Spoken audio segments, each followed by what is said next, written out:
Good afternoon, all of you. I'm G. Rajalakshmi, Assistant Professor, Department of EAE, going to give a lecture on Architecture of 8051 Microcontroller for the course Microprocessor and Microcontroller Based Systems in Unit number 5. Now let us see the definition of microcontroller. So microcontroller is a programmable IC manufactured by a VLSI technology, and of course it is capable of performing the arithmetic and logic operations. So the next, it can be defined in another way, that it is a self-contained system with peripherals, memory, a processor that can be used as an embedded system. So why it is given as a self-contained system? So far in earlier units you would have studied 8085 microprocessor. So in 8085 microprocessor, the basic blocks that you would have come across is CPU, some special purpose registers, some general purpose registers, timing and control unit, and stack pointers, program counters, and so on. But here, if you want to connect in a microprocessor to a peripheral device or to a memory device, you need an extra chip or an extra device to interface with them. But here, it is a self-contained system. Say, it will have an analog to digital converter, digital to analog converter, an internal memory, and also, of course, an external memory, and I/O devices and peripherals. So it is called as a self-contained system because the microcontroller, all these systems or circuits are embedded in a single chip. Next, let us see the difference between the microprocessor and microcontroller. Next is, first difference between the microprocessor and microcontroller will be, the first one, as I told you in the previous slide, the microprocessor contains the arithmetic and logic unit to perform the arithmetic and logic operations, and a general purpose registers, the program counter, and timing and controls circuit and interrupt circuit, and a stack pointers. Here in a microcontroller, if you see, this is also going to have the same blocks with extra features that it will have a ROM, RAM, IO devices, and timers and counters, ADC, DAC. As I told you, it is a self-contained system embedded, or it is all inbuilt in it, which a microprocessor doesn't have. The next will be with respect to the number of instructions. So if you see the microprocessor, it has to be connected only with the external memory because it doesn't have any internal memory allocation or space within it. So whenever the microprocessor has to access the memory, you need to have some instructions so that microprocessor can access the memory. When you want to move the code or data between the memory and the microprocessor, you need to have a large number of instructions.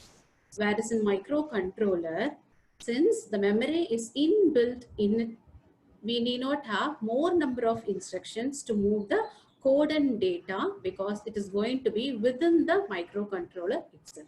Of course, there will be a data transfer between the external memory and the microcontroller, but still the number of instructions will be less. Next will be, the third difference will be based on the byte. So here in microprocessor, it operates maximum of 8-bit data or a 16-bit data, or it could be a 32 or 64. So the operation will be with a byte or a word. It will have only a few bit manipulation instructions. That is, the bit-wise operation will be very less. Whereas in microcontroller, the bit-wise operation will be more. So it will have a large number of bit manipulation instructions rather than byte. And next will be, it requires a large number of additional integrated chips. Why it requires a large number of integrated chips? Because it doesn't have the memory, and a memory chip should be separately interfaced with the microprocessor. And it does, if you want to connect the microprocessor with the peripheral device or any IO device, so you could imagine it could be a keyboard, or you can connect a pen drive to the processor. So if you want to connect any device with that or any peripheral device, you cannot do it directly. Rather, you require a separate integrated chip. So which will be more complex. The system becomes more complex, requires more number of additional integrated chips. So it will become a very large system, which is not cost effective. So the system will be large and costly. Whereas in microcontroller, it doesn't require more number of ICs because it is a self-contained system or a embedded system within which all the memory, IO devices, timers and counters are available. Next will be microprocessor. It is designed for general purpose digital computing system. So if you see the microprocessor, of course, it is going to handle the arithmetic and logic operations. Apart from that, it can be used for the real-time applications. Say, for example, in home appliances, in all our televisions, and also in traffic light control. When you want to control the speed of a motor, you can control with the microprocessor. Here, when you come to the microcontroller, yes, it is also used for arithmetic and logic operations only, but compared to microprocessor, it goes with a specific dedicated system. So here the specific dedicated system means that whenever there is a relationship between the input and output, we go for a specific application. So the microcontroller can also be used for the applications, whatever I told for microprocessor. So in day-to-day life, you can see everywhere, even in your mobile phones, televisions, microwave, ovens, all the home appliances, which is based on electronics, you can find the microcontroller embedded in it. Next, let us see the basic functional block diagram of a microcontroller. So basically, if you go for a microcomputer system or a microcontroller, the basic heart of the system will be the central processing unit. So which is responsible for all the arithmetic and logic operations to be performed. Next will be the timing and control unit. The timing and control unit is responsible for sending the control signals to all other parts of the device. Next, coming to the memory, of course, a RAM memory and ROM memory. Then oscillator circuit. The oscillator circuit will be, the oscillator circuit will be for, if you connect the oscillator circuit with a quartz crystal, it will be able to generate a clock signal with a particular frequency. Usually it will go in megahertz depending upon the whether it is going to be a microprocessor or a microcontroller. Next will be a special functioning blocks. It's like special functioning blocks includes the special registers like program counters and data pointers, DPTRs, and so on, which you will be seeing in the forthcoming slides. And as I told you, it has got the analog to digital converter, digital to analog converter, and of course the timers and counters, interrupt control, and parallel IO ports. Next, let us have a look on pin diagram of 8051. The pin diagram of 8051 consists of 14 pins. So totally 40 pins are available in 8051 microcontroller. So if you see, there are 4 ports available in 8051. So each port is allocated with 8 pins. So totally 8 into 4 ports. So 32 pins are totally allocated for the 8051 microcontroller, especially for the ports. So if you see, there are ports named as port 0, port 1, port 2, port 3.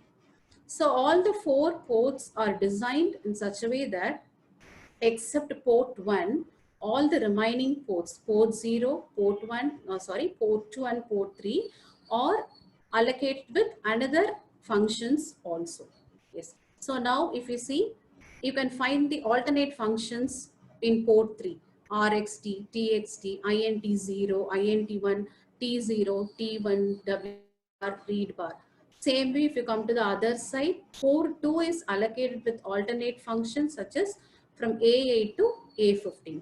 Then if you see pin number 30 also, ALE and also program. EA and also BBP. And again, if you see pin number 32 to 39, port number 0 is allocated with another functions like AD0 to AD7, which I'll be explaining you in the next slide. So now let us see the pin details in detail. So if you see pin number 1 to 8, pin number 1 to 8 is for port number 1. So you can use these ports either as a single bit port. So for example, if you want to use P1.0, you can use it as a single port, or you can use it as a 8-bit parallel port. So if you see here, it is a bidirectional IO port. This pins 1 to 8 is dedicated only for IO as an IO port. It is not allocated with any other alternate functions. Pin number 9. So if you see the pin number 9, it is a reset pin. So what for the reset pin is used? The reset pin is used to reset the microcontroller so that it reaches the initial values to 0, 0, and thereby some of the registers will also be cleared. Here internal registers alone will be cleared, not the stack pointers and port latches. And if you see the pin number 10 to 17. So pin number 10 to 17 is allocated for port operations as IO port, port number 3, right? The port number 3 is for IO operations, and also the same port is allocated for different activities also. Say one by one, I'll tell you. So pin number 10 and 11, if you see, it is used for receiving and transmitting the signals when we go for a serial communication. So in serial communication, how we transfer the signal or transmit the signal bit by bit. So that bit can be received through the pin number 10 through RxD pin. Same way you can transmit the signal through TXD pin. Next is pin number 12 and 13. So pin number 12 and 13 is INT0 and INT1. So these two pins are capable of allowing the external interrupts.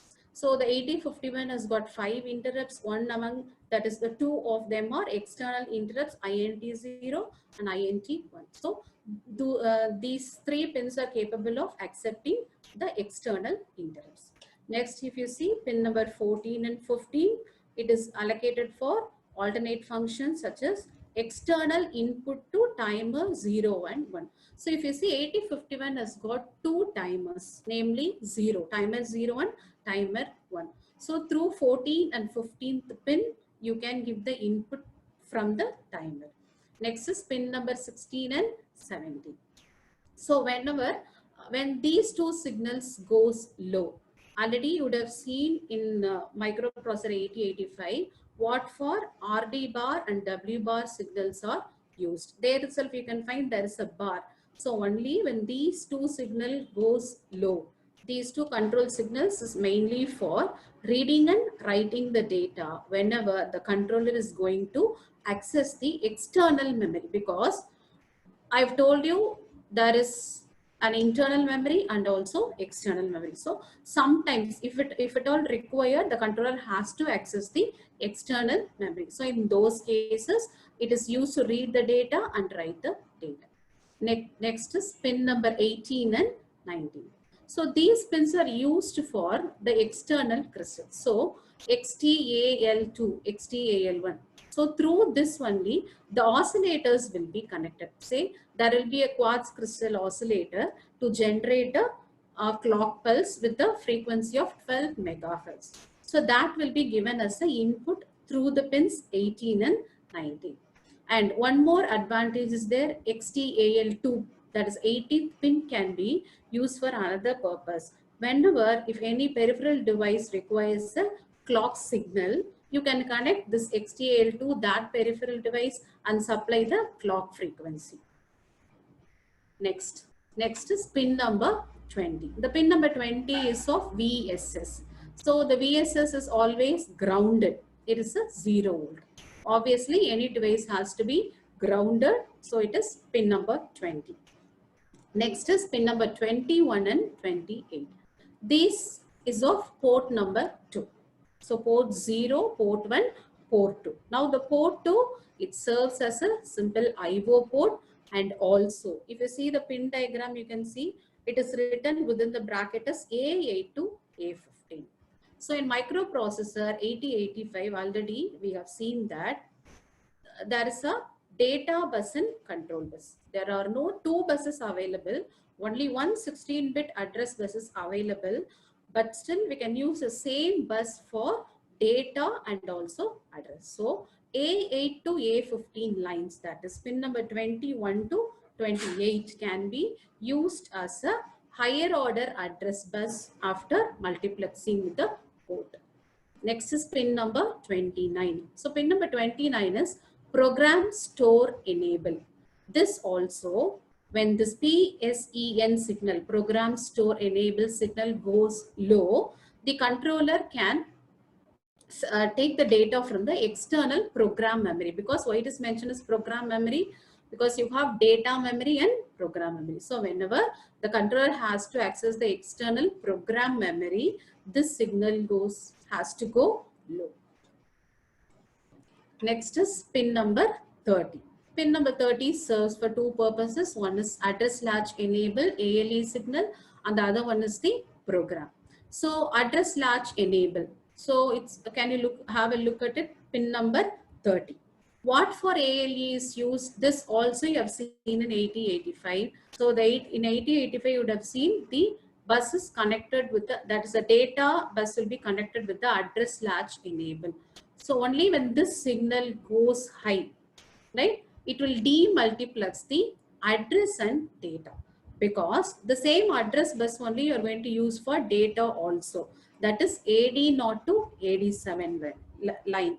So this, it has to discriminate the address and data. So AD0 to AD7 line is demultiplexed for address and data. So you require a ALE signal. Only when that goes high, the address latch enable signal will go. Next is program. So programming pulse input through ALE during programming mode of EEPROM. So there is an external pulse can be given to the device whenever it is going to be operating with the EEPROMs. Next is pin number 31. So this is a external access input. So as the name implies, external access input. It is used to enable when external memory is to be interfaced with the microcontroller. Next is pins 32 to 39. So pins 30 to 39 is for port 0. So it serves as a IO port, and also signals AD0 to AD7 are multiplexed using this port. Next is pin number 40. Of course, you have to give the input supply to the device, which is of 5 volts. Next, we'll see the architecture of 8051. So if you see the architecture of 8051, so usually you would have seen the arithmetic and logic unit, accumulator register in microprocessor 8085, right? So just we'll have a look on it. Arithmetic and logic unit and A register, B register, and some temporary registers are also available in the 8051 microcontroller. And apart from that, a timing and control unit, instruction register. So instruction register is the one where you can store the instructions, then it will be decoded and sent to the timing and control unit, and the timing and control unit will send the signal to the other parts of the microcontroller for the execution. Next, a oscillator also I have briefed you in the previous slides, and you can find the port 0, port 2 in the upper part of the diagram, port 0, port 2. So it requires a latch, and also the memory also you can find RAM, ROM, and RAM address register, RAM memory, everything you can find. So apart from that, you will have a, of course, a stack pointer already we have seen in 8085 also. Next is all these things I'll be dealing in the next forthcoming slides. So you can find a small rectangular table where you can find the special function registers, where it is written as PCON, SCON, TMOD, TCON. All these are special function registers. Totally, there are 21 special function registers. So here also you have the program counters, incrementer, decrementer, everything. So next is memory organization in 8051. So before going into the registers, let us see how the memory is organized in 8051. So it has been categorized into internal memory and external memory. So internal memory, again, it is divided into RAM memory, that is read write memory, and another one is the ROM memory. So totally 256 bytes are allocated for the internal memory of RAM. Same way, 4 KB is allocated for the ROM memory when we consider internal memory. Same way, if you consider the external memory, here also it is categorized into ROM memory and RAM memory. So RAM, the total space allocated will be 60 kilobytes. Even if we want, we can extend up to 64 kilobytes. And again, read-only memory, which is ROM, totally 6064 kilobytes is allocated here also. The same thing, it's shown in the different way in this slide. So you can find the first thing, internal RAM, where 128 bytes of memory space is allocated. So you can find the register banks, bank 0, bank 1, bank 2, bank 3. All these are the registers.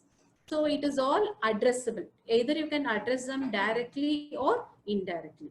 And the next one is the 16-bit addressable registers. So 20H to 2FH is allocated for addressable. That is, they are all bit addressable registers.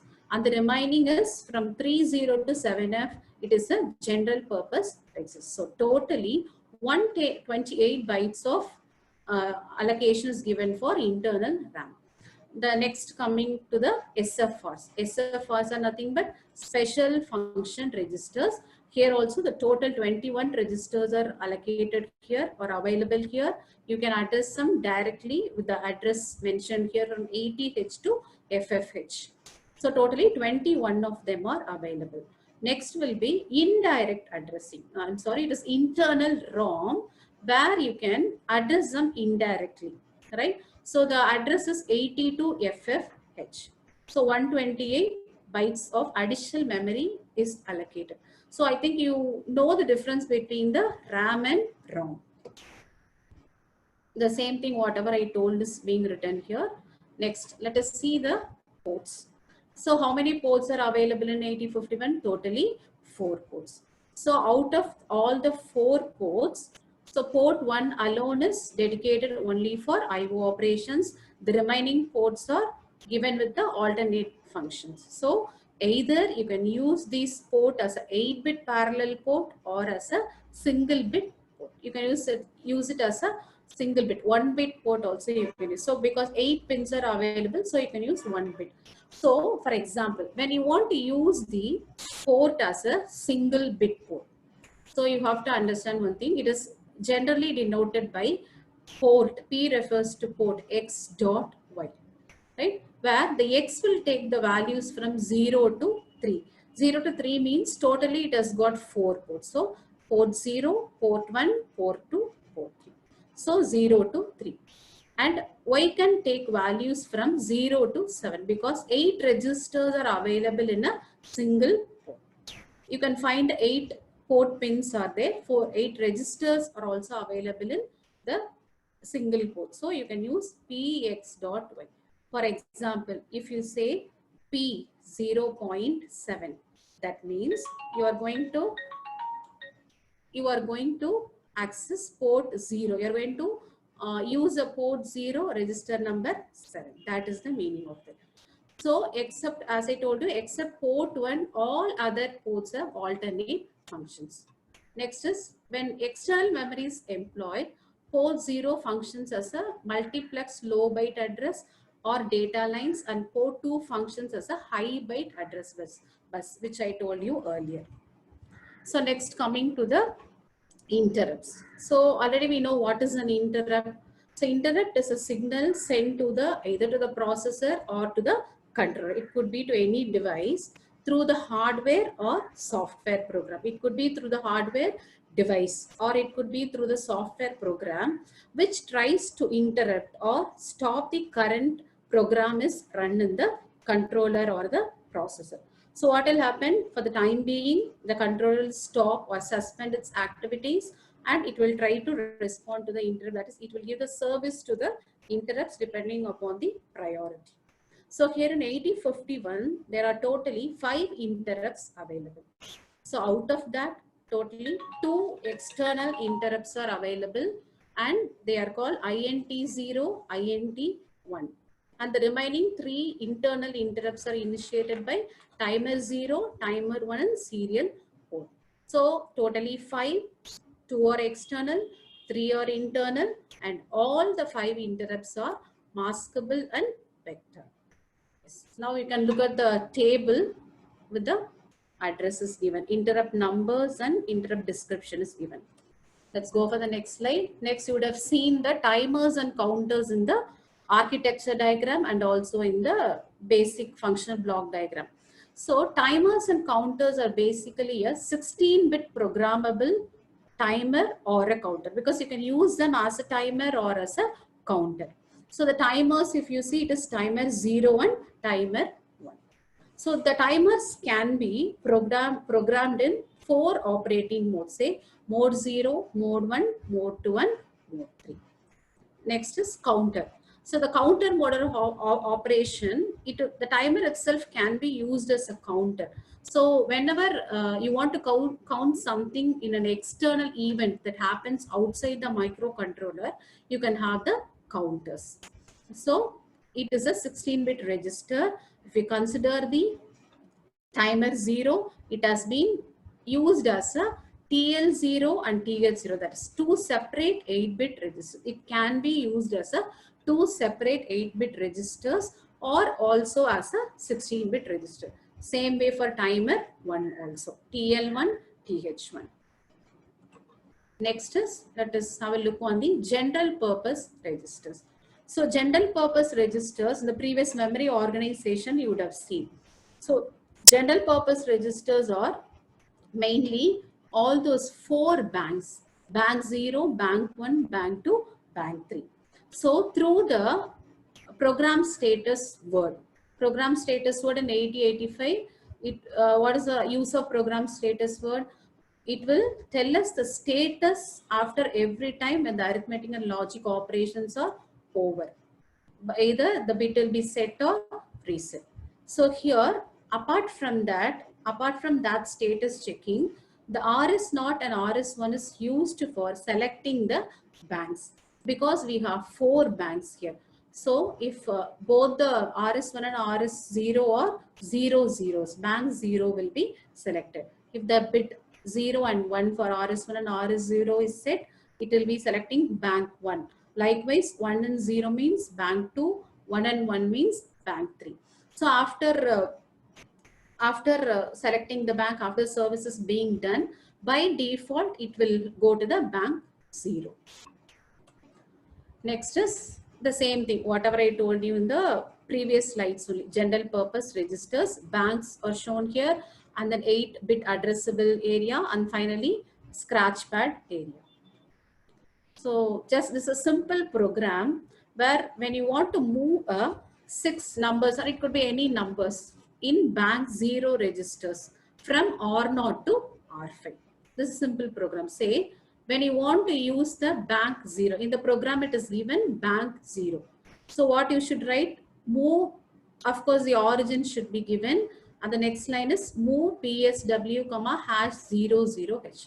So in the previous slide I told you, if it is 0, 0 means it will select bank 0 memory. So 0, 0 is sent to the program status word. Now you can move any data. For example, it is given as 0, 0 to R0, 0, 1 to R1. So these are all the registers available in the bank. So R0 to R5 registers are transferred or moved or copied with the data 0, 0, 0, 1, 0, 2, 0, 3, 4, and 5 respectively. So it's a simple program that shows how you can move the data to the registers in the bank. If you want to use bank number 1, you can put 0, 1. Bank 1 means 1, 0. Like that you can use. Next is, this shows the list of special function registers. Totally 21 special function registers are available. So if I list it, it could be accumulator A register, that is called as A register, and you can see the corresponding, you can find the last column, you can find the, just excuse me. So you can, in the last column, you can find the RAM address specified. So in the first column, it is name of the register, then its function, and finally the hexadecimal address value. So the first one is the accumulator, then B register, then data pointer. That is DPH and DPL is nothing but the data pointer. Then IE interrupt enable control, IP interrupt priority, and P0, P1, P2, P3 or port latches. And PCON means power control register. PSW is program status word. SCON is serial port control. Then SBF is serial port data buffer. Then the stack pointer. TMOD and TCON is for timer and counter mode control, and other. TCON is a control register only. And likewise for timers, you have TL0. You have two timers. So TL0, TH0, TL1, TH1. Next, let us see the registers one by one. So register A is the otherwise called as the accumulator. So usually this accumulator will be specifically designed for whenever you have the arithmetic and logic operations performed by the ALU unit. It will store the data. It could store the result, or it can get the data before performing the operation. So accumulators usually accessed by direct addressing. You can go in two different ways. One is you can either address by the byte or bit. It is both byte and bit addressable. So again, I'll repeat. Accumulator is mainly used when the arithmetic and logic operations are being performed. Either before performing, you can get the data in the accumulator. After processing is over, you can store the result in the accumulator temporarily. So next is accumulator is both byte addressable and bit addressable. So if you see the format of register A, you will understand.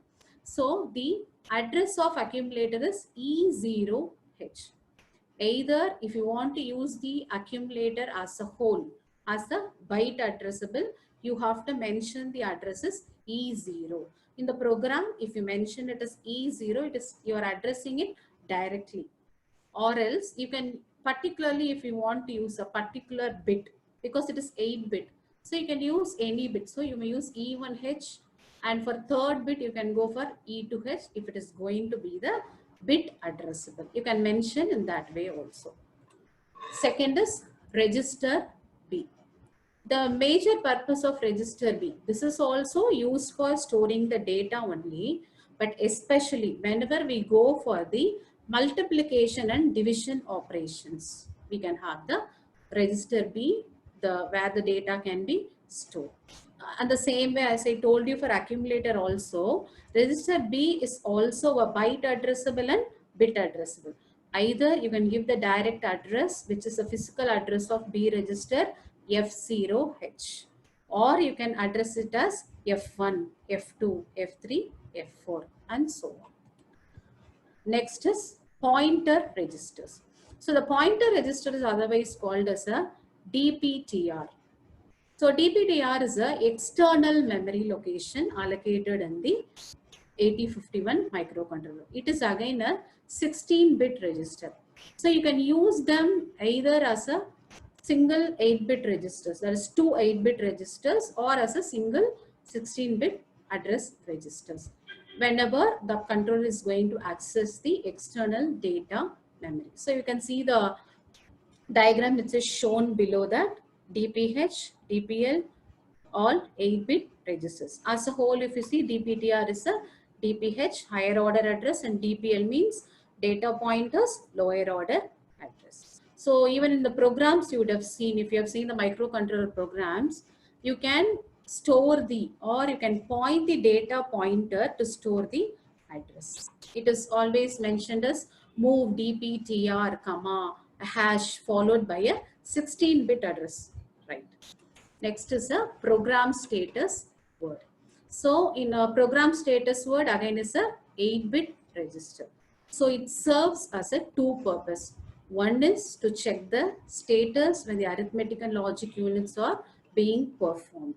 Say if you see it has got a parity bit overflow. D2 says overflow. OV means overflow. RS0, RS1 is for selection of the particular bank. And AC, auxiliary carry. And the D7th bit is carry.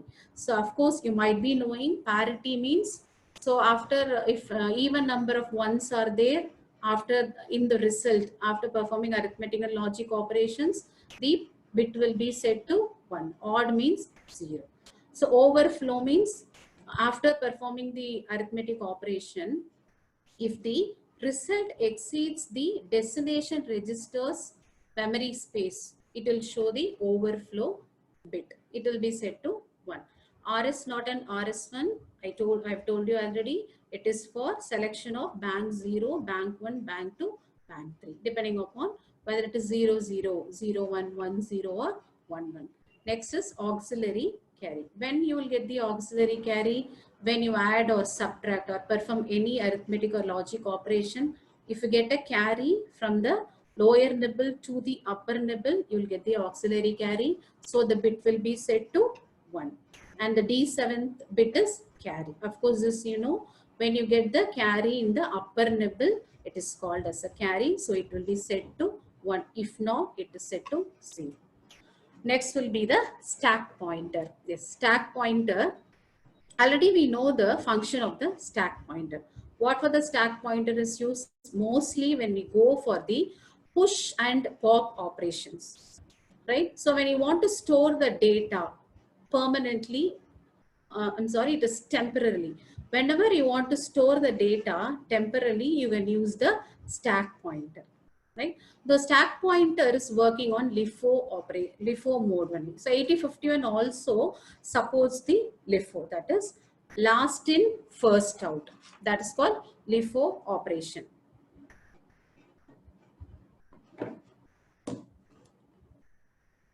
Yes, I think you are all under the polling. I'll wait for some 2 to 3 minutes. Once you finish, I'll again continue.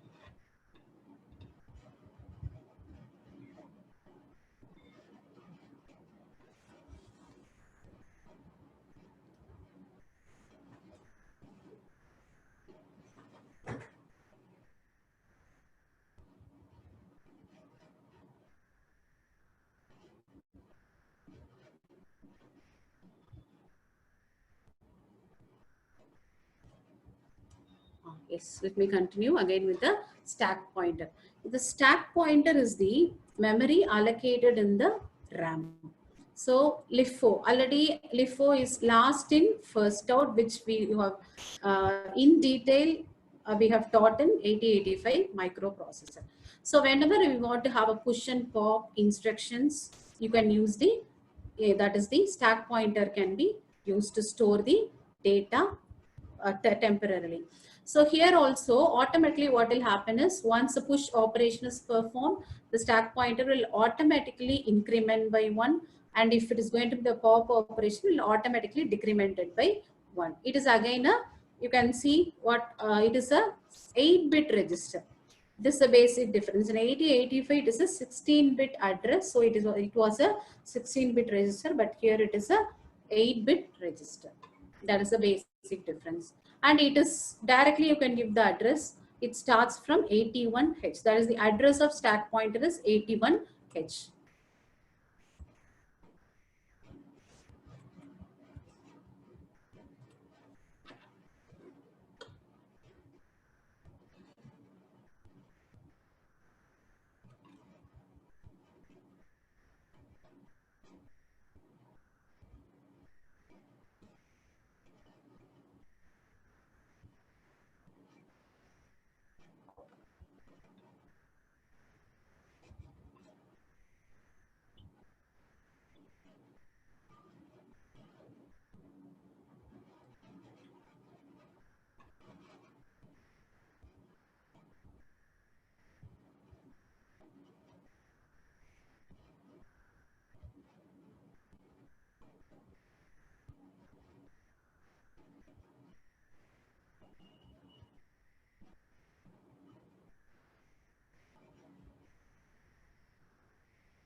Just wait for a while.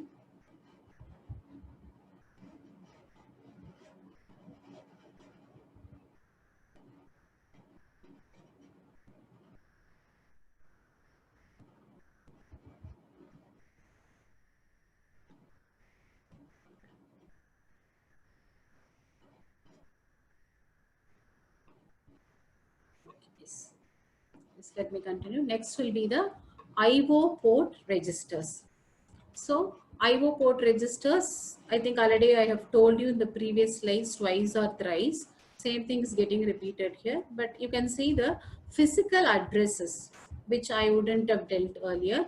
The physical address of port 0 will be 80, physical address of port 1 will be 90, and port 2 is A0, and that of port 3 will be B0.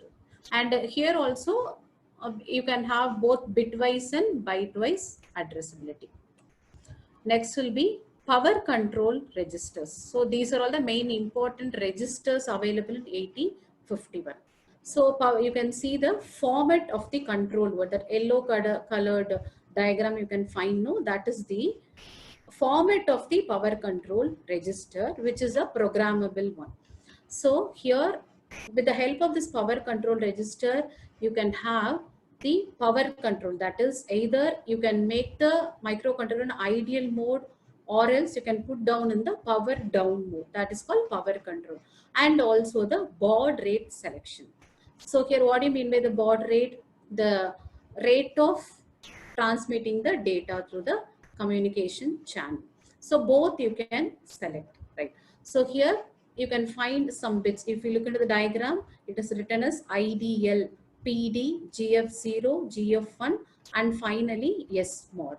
So what is the use of the IDL mode? If that bit is set to 1, what happens? The microcontroller can be put up in the ideal mode. Next will be, that is, ideal mode means what? Temporarily you can stop the signal sent to the CPU. That is, the clock signal can be stopped to the CPU. But at the same time, the CPU will supply the clock signal to the interrupts, timers, and counters. Yes. Next will be PD. PD means power down. So microcontroller can be driven to the power down mode by setting the PCON. This is called the PCON register, by stopping the internal oscillator. Here, when you put down the power down, means what will happen is the content of the SFR and the internal RAM will not be disturbed. It will be preserved as such.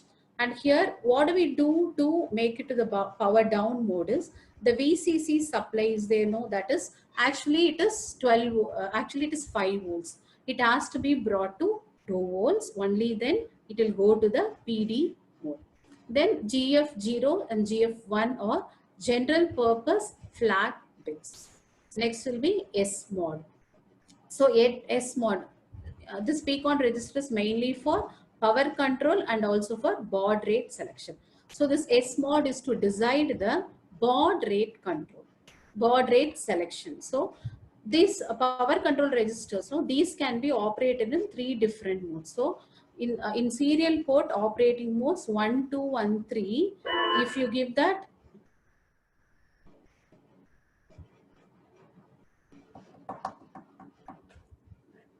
so on battery. So here it is to decide the baud rate in serial port operating modes 1, 2, and 3, because it can be operated in 3 different modes, say mode 0, mode 1, mode 2, mode 3. Next is serial port control register, SCON, right? So here also you can find a 8-bit register. It is written as, mainly this serial port control register is used for mode selection, whether it should be operated in mode 0, 1, 2, or 3. Apart from that, it can have the R1. It will tell the status, whether the interrupt is being received. If that bit is set to 1 means receive interrupt flag. T1 means that's TI, it is not 1. RI is receive interrupt. TI is transmit interrupt. Whenever we are going to have a serial data interrupts. So next is RB8. So the RB8 will be set to 1 if the 9th bit of the data being transferred has arrived. Because when you transfer in a serial communication, it has to be transferred bitwise. So it could be any number of bits. It could be 10, 11 or 12. So RB8 will be set to 1 when it has received the 9th bit of the data, because it will have the start bit, stop bit and the data bit. Same way, TB8 will be set to 1 if it has transmitted the 9th bit. And REN, this is especially for either to enable or disable the serial receiving. That is, when you receive the signal, either you can enable them or disable them on the receiving side. So SM2. So SM2, when sometimes we need to connect more number of microcontrollers. Any device if you take, you can connect them in series. So when n number of microcontrollers are connected through a common bus, one will act as a master and other one will act as a slave. So when this bit is set to 1 means it will understand as a 8-bit address. If it is bit is 0 means it will understand that as a data whenever this is going to act as a slave. So below that you can find a table SM0, SM1. So if it is 0, 0 means mode 0 operation, 0, 1 means mode 1, like that it goes on. Next is serial port SCON register. In previous slide, I told you know modes of operation: mode 0, mode 1, mode 2 and mode 3. So let us see this. So in serial port mode 0, in mode 0 operation, it is going to act as a duplex serial port. I think you know the meaning of half duplex. Half duplex means when you want to communicate something in a channel, you could imagine even now the policemen will be using at a time only one person can send the signal. That is, both transmission and reception can occur, but at a point of time only one can talk. You can see they'll say over. Once one person says over, another will talk. Once he finishes, the other one will talk. That is called half duplex serial port. And here the fixed baud rate will be there. Already I told you what is a baud rate. Baud rate is going to be the rate at which the data is being transferred. So the baud rate will be usually of 1 by 12 of the oscillator's frequency. The oscillator will be generating with some frequency, with that divided by 12. That will be the baud rate. And the 8-bit series received through that is the data will be received through the RxTP and transmitted to the TXD bit. That already I've told you. Same way, serial port mode 1. Here it is going to act as a full duplex serial port. So full duplex means in the same way when communication has to be had, what will happen is like nowadays what we are doing, when I'm talking, you can also talk over the phone. Both of us can talk. It is not that once if I stop only you can talk. So this is called full duplex. Then it is going to have a variable baud rate. It is not going to have a fixed one. It will vary, right? Next is here one data. It is going to be the 10 bits. We are going to transfer or transmit the 10 data. In that, the first will be the start bit, and the next will be the 8 data bits. Whatever data are going to send, that will be the 8 data bit, and the last one will be the stop. Totally 10 bits are there. So the stop bit is stored in RB. In previous we have seen RB8 bit is set to 1 once the 9th bit is received. This is that one. So the last bit is going to be the stop bit, which is going to be the 9th bit.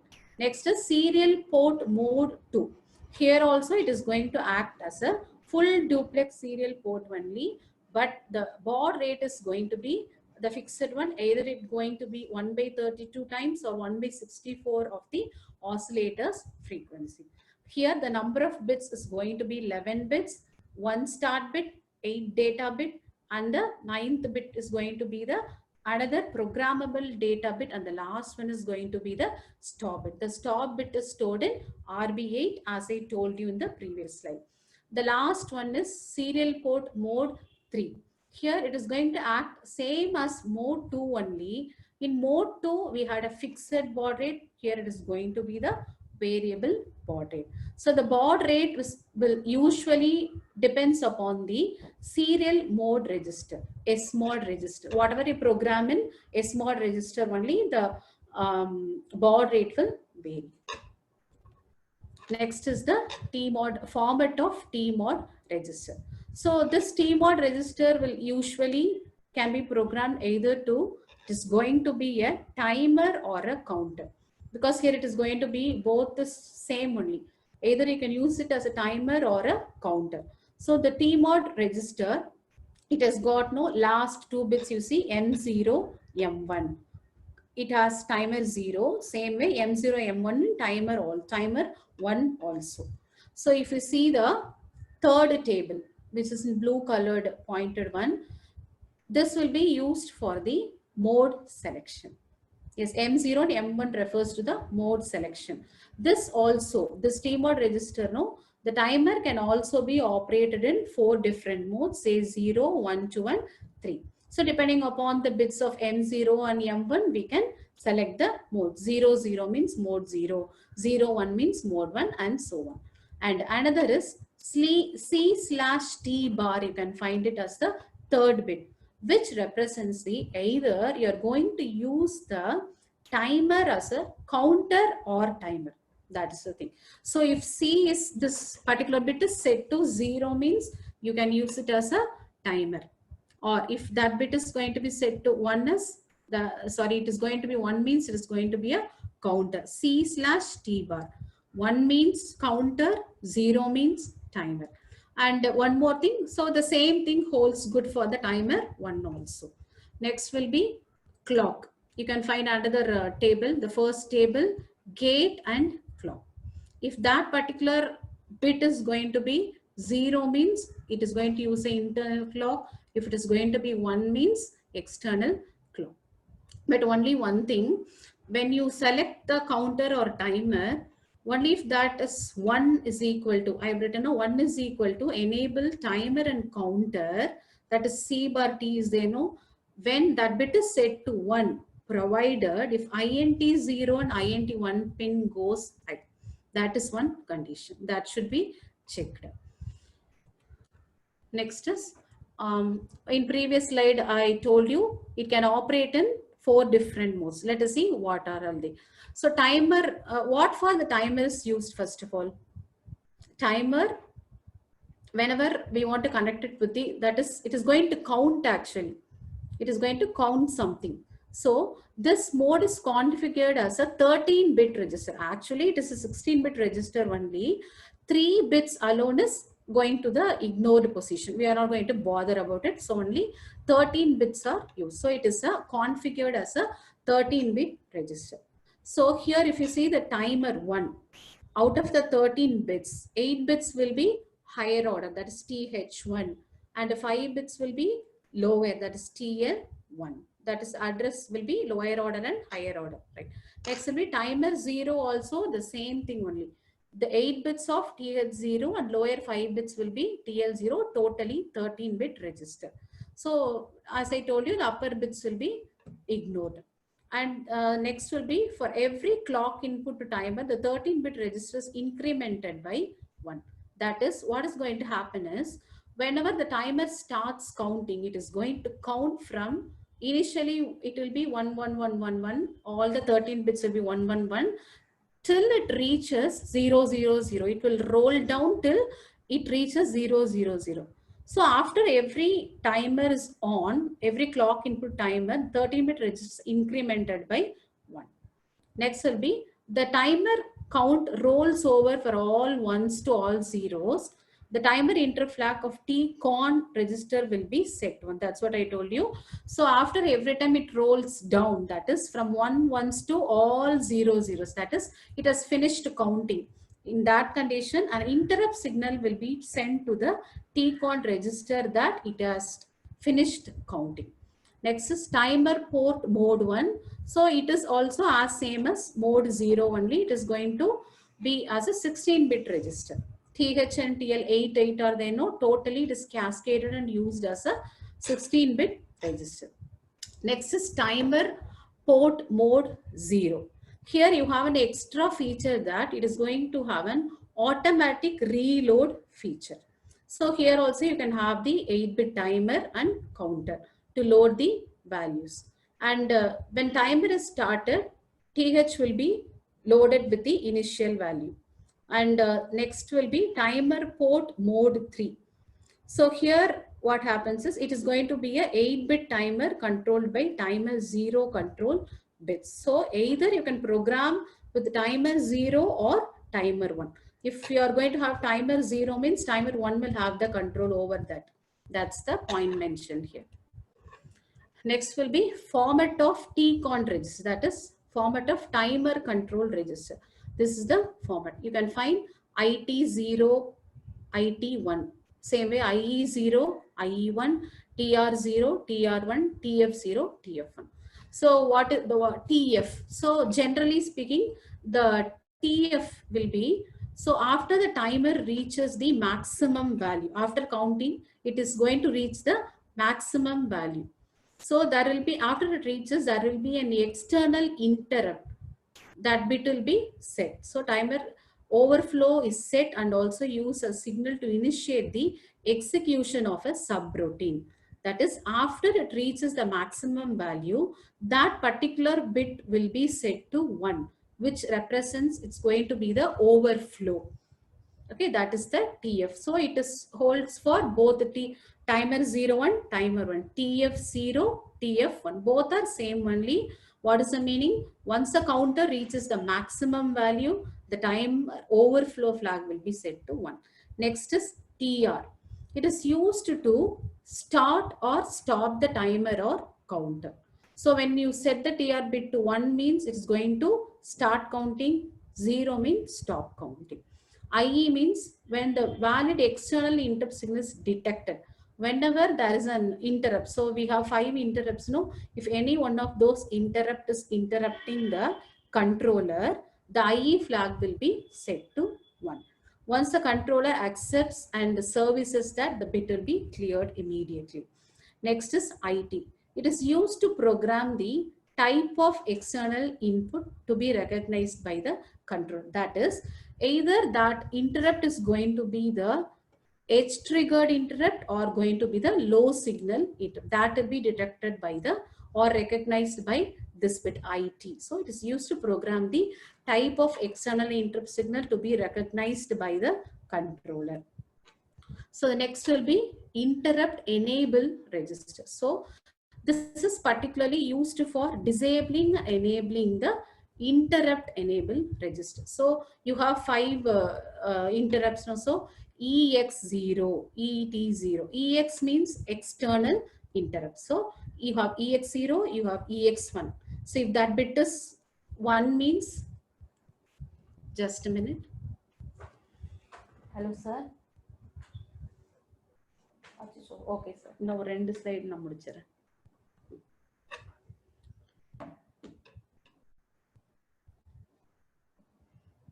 Yes, so this is mainly used for enabling and disabling the external interrupts. So what are those interrupts? External interrupts. One is timer, another one is serial port, another is going to be 2 external interrupts. So by setting that bit to 0 or 1, you can either enable or disable. That's what is shown in this interrupt. Then this is a format of interrupt priority. Whenever we talk about the interrupts, there is an order of priority to be followed. Which interrupt has to be serviced or which has to be ignored. So here also PX0, PX1, priority of external interrupt 0, 1, you can find that PX0, PX1, which is the priority of external interrupt 0, 1. Next is for timer 0, 1, timer 1. Next is priority of serial port interrupt. That is the one of the 5 interrupts. Next will be if that is set, if that particular bit is set to 1 means you have to give the controller has to give the highest priority to that interrupt. If it is 0 means obviously it is going to be the lowest priority. So while servicing the lower priority interrupt, whenever, if at all, if a higher priority interrupt is interrupting the controller recognizes it, it will service it. But another lower inter priority will be ignored. That's what the meaning of this sentence. Yes. Thank you for listening to the lecture. Thank you.